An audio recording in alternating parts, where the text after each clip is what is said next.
भारत माता की भारत माता की आप सभी का हार्दिक धन्यवाद। नवनिर्वाचित हिमाचल प्रदेश राज्य विद्युत बोर्ड तकनीकी कर्मचारी संघ की नई कार्यकारिणी का गठन किया गया। इस दौरान कर्मचारियों ने संगठन को मजबूत करना और अपने हितों से जुड़े मुद्दों को मजबूती से उठाने का संकल्प लिया। नई कार्यकारिणी में अध्यक्ष अंकित शर्मा, वरिष्ठ उपाध्यक्ष राजेश वर्मा, उपाध्यक्ष राजेंद्र रेडका और सचिव मनोज ठाकुर, संगठन सचिव चुनीलाल और सलाहकार हंसराज को जिम्मेदारी सौंपी गई। इस अवसर पर अन्य पदाधिकारियों और कर्मचारी भी मौजूद रहे। बैठक में कर्मचारियों की विभिन्न मुख्य मांगों और समस्याओं को लेकर भी चर्चा की गई। नई कार्यकारिणी के गठन से कर्मचारियों में उत्साह का माहौल और सभी ने एकजुट होकर संगठन के हित में कार्य करने की बात कही। देखिए इस खास रिपोर्ट में। की ताकत है, ये आप सबकी ताकत है, ये इस संगठन की ताकत है। ये ताकत रणबीर ठाकुर की नहीं, चमन शर्मा की नहीं या सूर्यकांत की नहीं, ये आप सबकी ताकत है।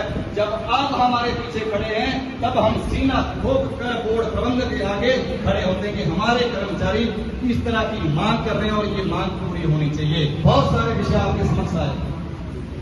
2019 के अंदर नगरोटा भवन में एक घोषणा हुई थी कि फील्ड के कर्मचारियों को, सभी कर्मचारियों को मोबाइल अलाउंस दिया जाएगा। बोर्ड प्रबंधक वर्ग ने क्या किया? जो हमारे मित्र वहां बैठे हैं, ना तो उनको कैटेगरी का पता, कौन सी कैटेगरी बींग में जो हमारे कर्मचारी जो रात दिन काम करते हैं उनको मोबाइल भत्ता दे दिया। जो दफ्तर में जो लोग बैठे हैं वो भी आज पॉलिसी है, फूट डालो और राज करो। ये नीति अपनाते क्या है? फूट डालो और राज करो।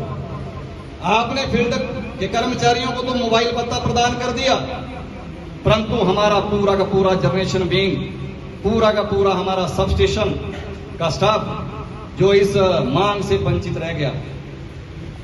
जैसे ये नोटिफिकेशन हुई, बहुत सारे लोगों के फोन आने शुरू हो गए कि जनरेशन में तो हुआ नहीं, ऑपरेशन में तो हुआ नहीं, सब स्टेशन का स्टाफ छूट गया।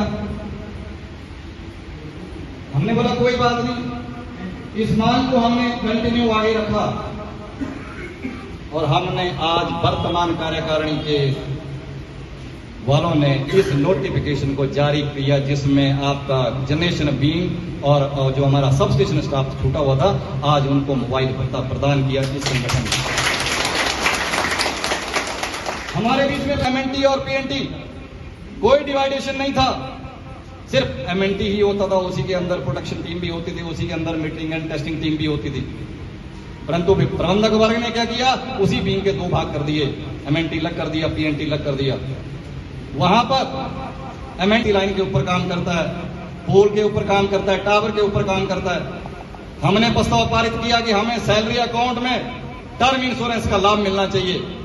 हमने कहा रेगुलर कर्मचारी के साथ साथ हमारा जो आउटसोर्स कर्मचारी जो इस हमारे साथ कंधे से कंधा मिला के काम कर रहा है उसको भी उस टर्म इंश्योरेंस का लाभ मिलना चाहिए।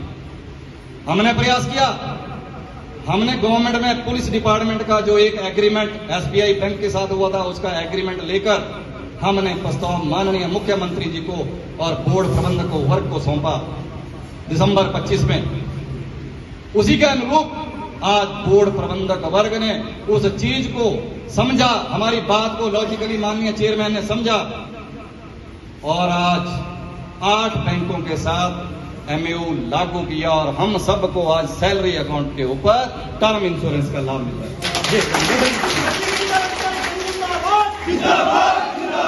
तकनीकी कर्मचारी संघ जिंदाबाद। साथियों, 26/8/2023 को बोर्ड प्रबंधक वर्ग ने एक ऐसा कठोराघात हमारे ऊपर किया जिसका कोई हिसाब ही नहीं लगा सकता।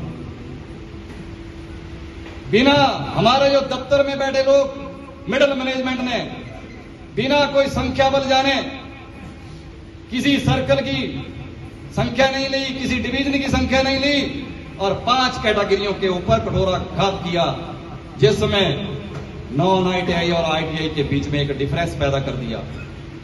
मैंने पहले भी कहा, मैनेजमेंट का काम फूट डालो और शासन करो की राजनीति। हम 2023 से लेकर आज तक उस चीज को लड़ते आए। हमने 30 तारीख को एक बोर्ड प्रबंधक को नोटिस दिया, उससे पहले भी हमारी 2 बार चर्चा हुई। हमने पत्र दिया 2026 को चेयरमैन के चैम्बर में हमारी मीटिंग 3 घंटे मीटिंग इसके ऊपर हुई, नॉन आईटीआई और आईटीआई के मुद्दे के ऊपर हुई। हमने कहा पूरे प्रदेश में 350 कर्मचारी नॉन आईटीआई ऐसा है जिसका कार्यकाल पूरा हो चुका है, परंतु उसको पदोन्नति का लाभ आज तक नहीं मिला, पदोन्नति के लाभ से वंचित।